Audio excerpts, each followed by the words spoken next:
I don't have to start this all over. I forgot to cut the mic on. Sorry about that. Okay, it's August the 25th, 2021. We're going to talk about relax.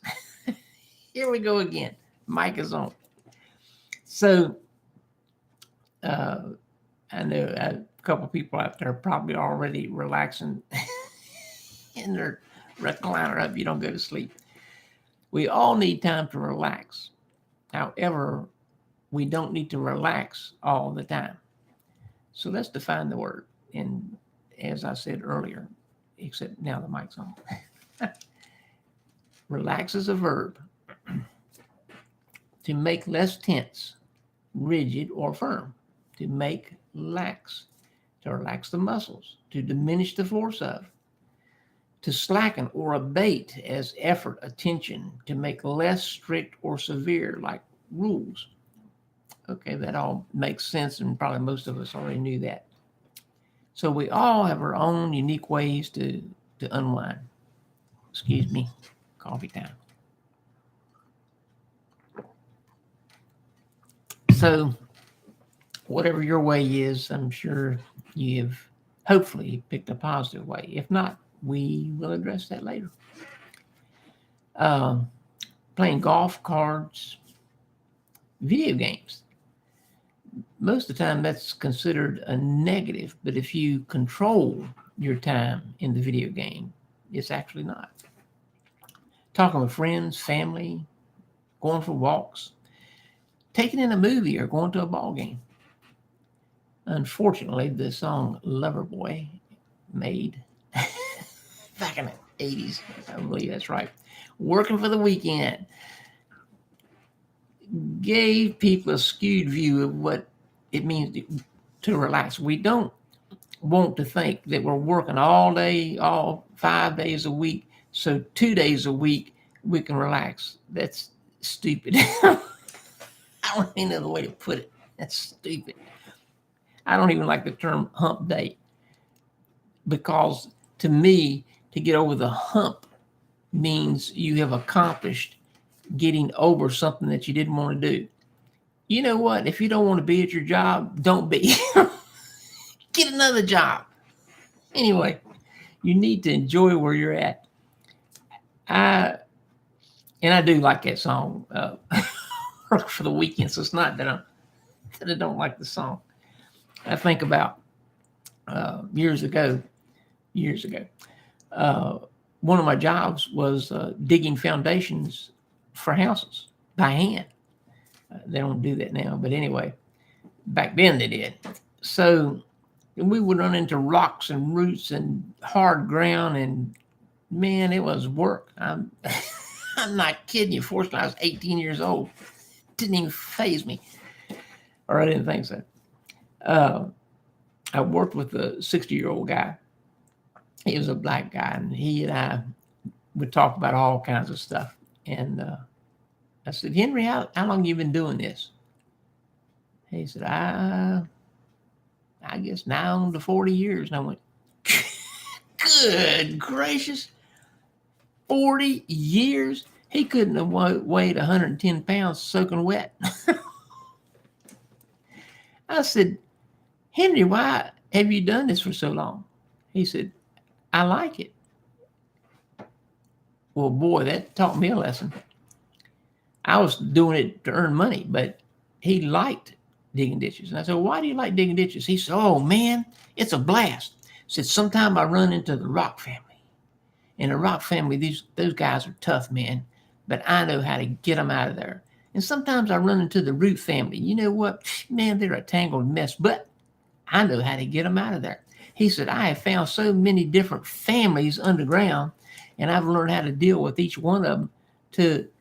I love this work. And I thought, wow, even digging ditches, you can enjoy it and love it. Changed my mindset. So when I went after Henry every day, I looked for the Rock family and I looked for the Root family because Henry said it was fun because you learned how to get them out of the ground. And it was. I had only worked that job for a couple, 3 months before I went into the Navy, I had a delayed deferment. And I learned a lot from Henry. I learned you don't have to be a big, powerful muscle guy to dig ditches.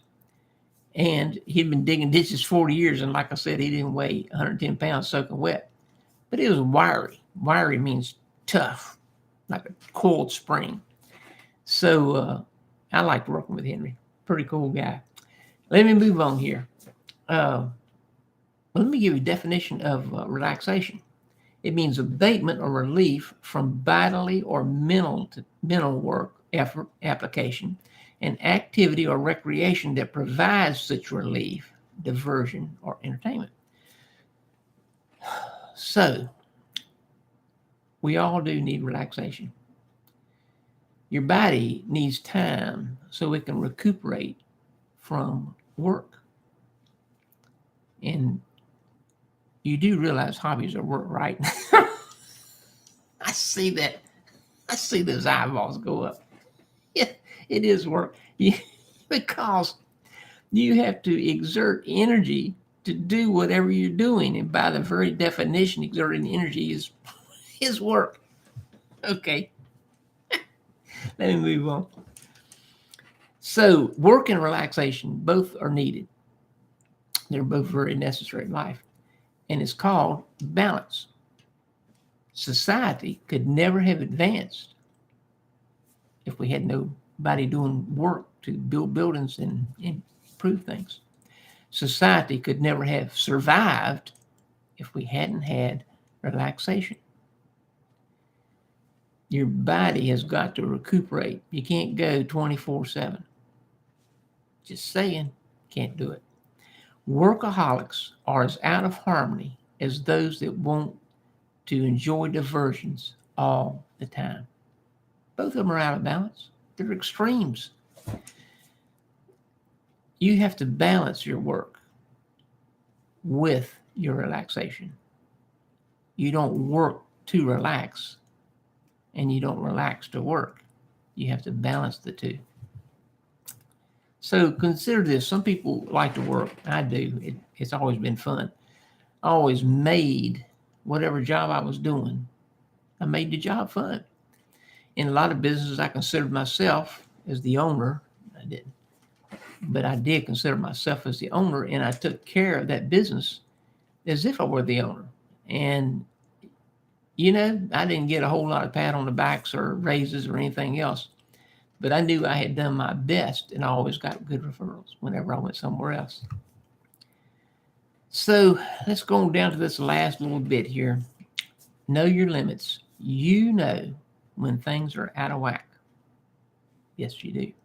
You know when things are out of whack. So I always used what I call transition time. And I started this early on before we had children, and then it worked fantastic after we had children. But I would tell my wife, I said, I need about 30 minutes when I come home and a glass of tea or a cup of coffee or a cup of hot chocolate, something, so I can transition into home. Well, going to work in the morning, of course, I'm just getting started for the day. I would arrive at work 15 to 20 minutes before I'm supposed to get there. And I'd use that 15 minutes or so to get a cup of coffee and transition my mind to work. Made my days go so smooth. Man, smooth. And by using that 30 minutes, especially after we had children, in the evening, back then you could actually watch the news. I don't know what you would watch now, or if you want to watch, sit out on the back porch or something. But that 30 minutes I needed after all the stress of what I had gone through that day, work, whatever, challenges that came up at the hospital or whatever. She would give me that 30 minutes, keep the kids out of my hair, so I could transition to my home mindset. It's amazing how smooth and peaceful and quiet our home was. You didn't have to be screaming, yelling at the kids. They knew that Dad needs transition time, and they gave it to me. Hopefully you can pick up on some of these and you can do transition time. Set limits on all your activities.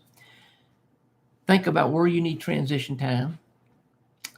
Monitor yourself on how well you're succeeding at that. You got to monitor yourself and work on one area at a time. Don't try to get all better just right away. Pick one area, whatever it is. Work on that area with your spouse if you're married. Get it consistent. Then move to a second area. Well, that's about it. We're going to be traveling for the next few days. So you probably won't be hearing too much out of me on the newsletter. I may try to do a couple of videos on the road. And so I'll be watching for those. Trying to think of anything else. You guys make it a terrific week. Enjoy your day. Enjoy your family. Enjoy your job. And see you next time.